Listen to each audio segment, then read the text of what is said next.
EVO.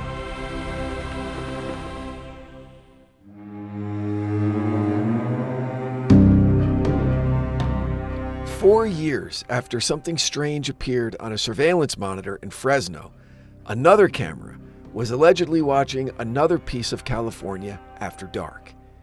This time the landscape was different. The suburban lawn was gone, replaced by the foothill country associated with Yosemite, where California begins its long climb from the agricultural floor of the Central Valley toward the Sierra Nevada.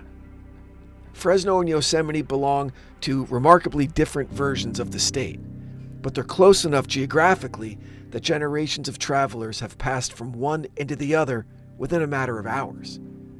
Fresno is broad streets and agriculture, summer heat, and the immense flatness of the Central Valley. Yosemite rises into granite walls and majestic waterfalls, pine forests, and mountains that help define America's very idea of wilderness. In 2011, footage surfaced from the Yosemite area that appeared to show two pale figures moving across the landscape. One was larger, another considerably smaller. Both possessed the same peculiar proportions that had made the Fresno recording so difficult to forget. Elongated legs, tiny upper bodies, no obvious arms, and a gait that appeared simultaneously recognizable but anatomically absurd. The resemblance was immediate enough that the figures were soon folded into the same mythology. The Fresno Nightcrawler had apparently gone on a trip. And that sentence alone changed everything. One unexplained recording can remain an anomaly. It begins to a particular camera or a particular property, a particular evening, and maybe a particular prankster. But a second recording introduces something far more seductive, because suddenly the first event appears capable of repetition. And then patterns emerge, geography becomes relevant. People begin comparing landscapes and searching old stories. The question evolves from, okay, what the hell was that, into something considerably more dangerous to skepticism and considerably more useful to folklore. Where else might have they been seen? And this is the moment where a strange video begins becoming a cryptid. And the internet was more than willing to help. Welcome back to The New Monsters. This is episode 2 of the Fresno Nightcrawler. The internet gives it legs. Last time we traveled through the history of Fresno, from its birth as a Central Pacific Railroad town in 1872, through the agricultural expansion, immigration, segregation, and architecture that transformed a patch of dry Central Valley land into one of California's major cities. Then we arrive in 2007, when a Fresno resident identified publicly only as Jose reportedly installed a camera because his dogs kept barking outside at night. What appeared on that footage became one of the strangest visual artifacts in modern cryptid culture. Pale figures that seemed composed almost entirely of legs. PBS's Monstrum dates that original recording to 2007, and the National Park Service has likewise described the Nightcrawler as emerging from Fresno that year. We've already examined the footage itself, the limitations of early surveillance technology, and the peculiar way the figures seem to trigger our ability to recognize biological motion while denying us enough anatomical information to identify what it is that's actually moving. So we're leaving all of that behind. Today's about what happened after the camera stopped recording. Because a monster might be born in a backyard, but a legend needs somewhere to go. By the end of today's episode, we'll follow the Nightcrawler beyond Fresno and into the larger mythology that eventually grew around it. We'll examine the alleged Yosemite footage, the television investigation that attempted to reproduce the original encounter, and one of the most fascinating developments in the entire story: the claim that these strange creatures had somehow been known to indigenous people long before surveillance cameras existed. And that last claim has been repeated so often online that it's practically become part of the Nightcrawler's biography. But there's just one problem. the evidence for the claim is exceptionally thin. And that tells us something about the way modern monsters acquire histories they may never actually have possessed. Before we continue, if you're enjoying the new monsters, please make sure you're following The Devil Within wherever you're listening right now. And leave us a rating, a review, and maybe think about sharing the episode, because it genuinely helps other people discover the show. And if you're more of a YouTube person, every video is available on our EVO Creative YouTube channel. Now let's get back to California, because while something strange was supposedly walking across a Fresno lawn in 2007, the state surrounding that lawn was approaching one of the most dramatic upheavals in its recent history. Chapter 1. California Comes Apart. There's an almost accidental symbolism to the year the Fresno Nightcrawler appeared. In 2007, California was approaching the end of an extraordinary housing boom. For years, easy credit and rapidly rising property values had transformed houses into something beyond places where people lived. They became investments, they became retirement strategies, and sources of seemingly inexhaustible equity. New subdivisions spread across inland California, where land remained cheaper than along the coast, and families priced out of Los Angeles or the Bay Area searched for attainable versions of the California dream. But then the machinery began failing. The Great Recession officially began in December of 2007 and would continue until June of 2009, becoming the longest American recession since World War II. Nationwide home prices eventually fell roughly 30% from their mid-2006 peak to the middle of 2009. The Central Valley became one of the landscapes where the human consequences of the housing collapse were especially visible.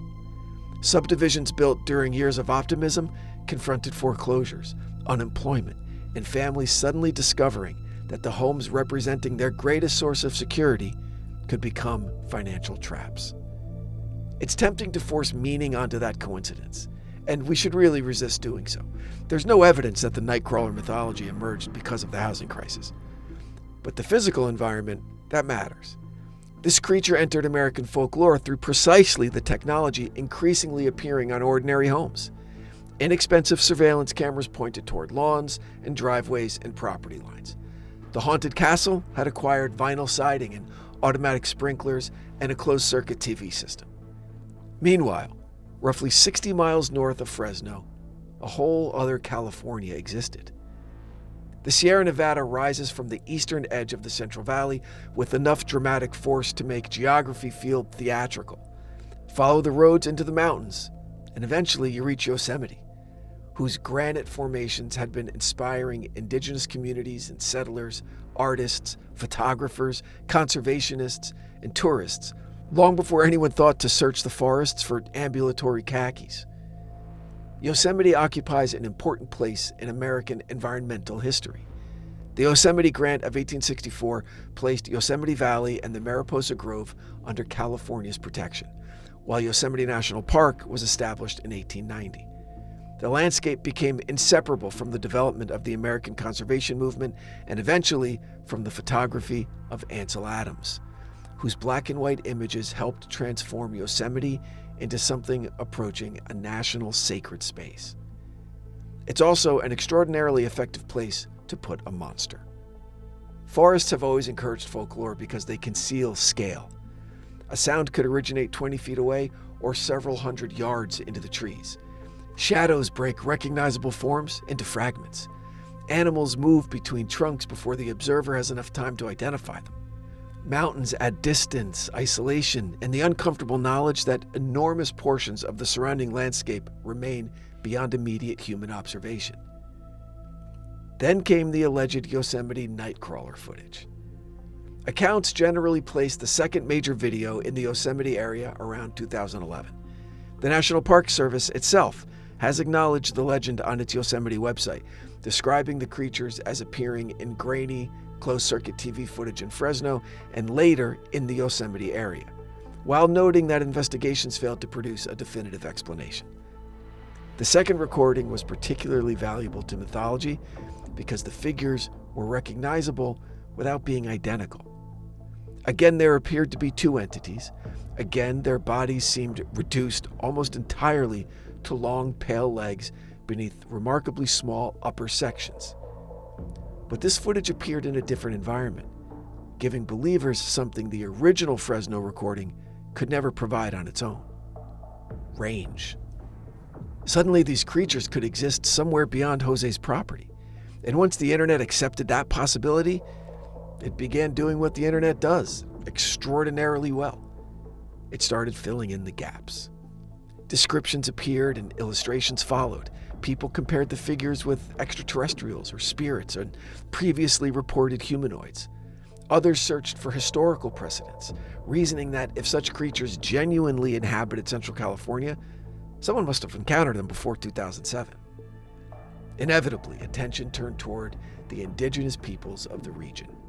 And soon, claims circulated online that Native American traditions already contained stories of beings resembling the Nightcrawlers. Photographs of wooden figures were shared as supposed evidence. Some versions claimed indigenous communities regarded the creatures as ancient forest guardians or beings connected spiritually to the land. Now, that's a wonderful story, but it also appears to have been largely manufactured after the fact.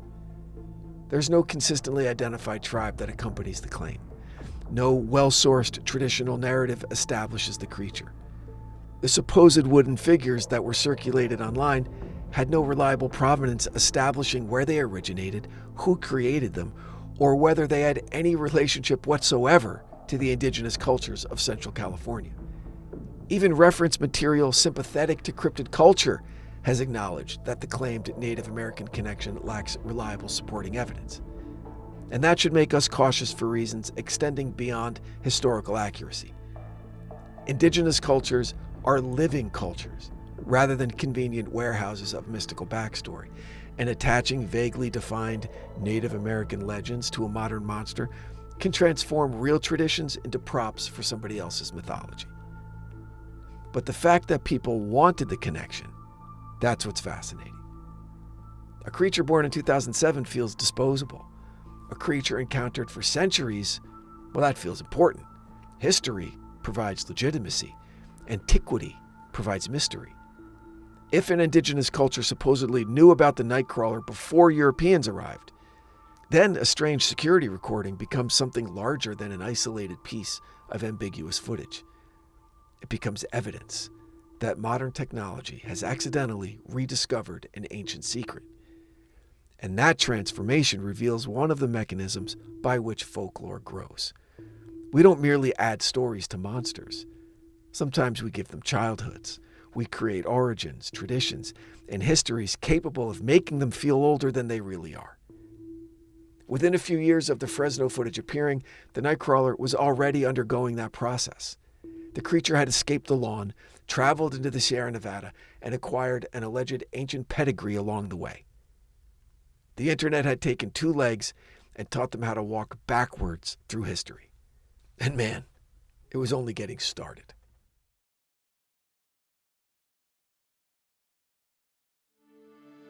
Chapter 2. When the camera became the campfire.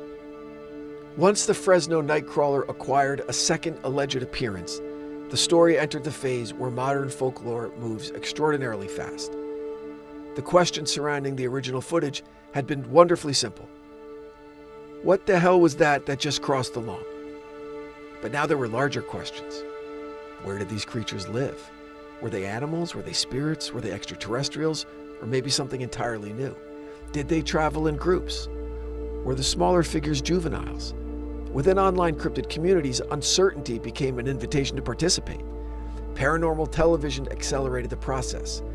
When Fact or Faked, the Paranormal Files, investigated the Fresno footage, its team attempted several practical recreations, experimenting with costumes and other methods that might produce the peculiar walking motion. But the investigation couldn't establish a definitive explanation, which was exactly the outcome a developing legend needed.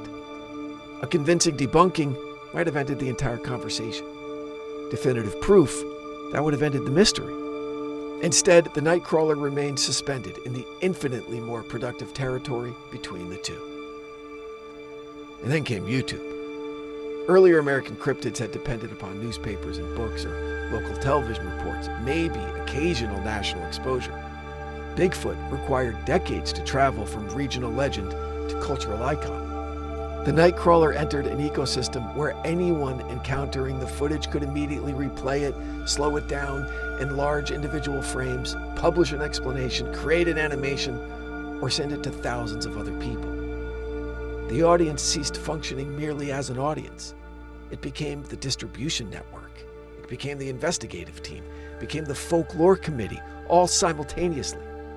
The creature was almost perfectly engineered for that environment because its appearance could be understood instantly. Bigfoot requires a body. Mothman requires wings and glowing eyes. The Nightcrawler needs 2 white legs and something vaguely resembling a head between them. Its visual simplicity made it extraordinarily adaptable. Fan artists softened the creature into something almost endearing. Horror illustrators transformed it into a towering forest entity. Animators gave it personalities and behaviors never present in the original material.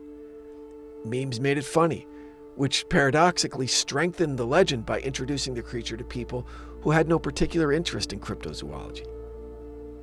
This is one of the stranger realities of 21st century folklore. A monster no longer needs people to believe in it. It just needs people to recognize it. Recognition is enough. The Nightcrawler also arrived immediately before another technological revolution changed paranormal culture once again. Home surveillance systems became cheaper and better. Then dash cams proliferated. Trail cameras watched forests around the clock. Eventually, doorbell cameras placed motion-sensitive recording devices beside millions of American front doors. And at the same time, smartphones ensured that nearly every person walking the planet had a camera in their pocket. For generations, skeptics had reasonably argued that ubiquitous cameras should make cryptid stories increasingly difficult to sustain. If Bigfoot existed, surely somebody would eventually capture unmistakable footage. Instead, the enormous increase in cameras produced an enormous increase in ambiguous images. Coyotes photographed at strange angles became mysterious animals. Insects passing close to infrared cameras became airborne creatures. More cameras just produced more evidence, but they also produced more opportunities to misunderstand what the evidence showed. The Fresno Nightcrawler sits directly at that historical transition. Its mythology belongs to the moment when the camera stopped being the final authority and became another participant in the story.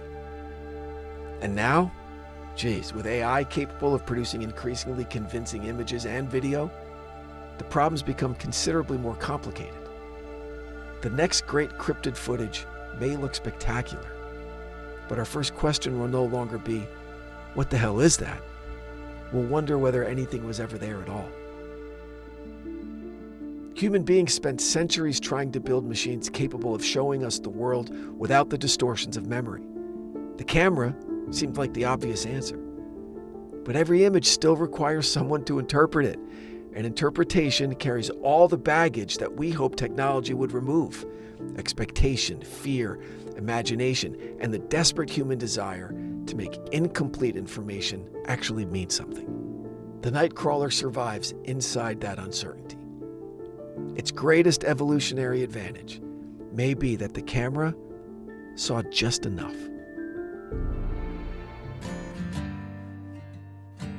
Maybe someone constructed an indigenous costume in Fresno and walked across the lawn, knowing exactly what the security camera would record. If so, they accidentally created one of the purest monsters of the digital age. The Nightcrawler has no established biology, no definitive origin, and barely enough anatomy to qualify as a creature. But millions of people recognize it immediately. For an internet monster, maybe recognition is the only reality that matters. Next time on The New Monsters, we wrap up the saga of the Fresno Nightcrawler, and you won't believe where we land. That's next time on The New Monsters from The Devil Within. The Devil Within is an EVO production recorded live at Bel Air Studios in Los Angeles, California. For The Devil Within, I'm your writer and host, Brandon Morgan.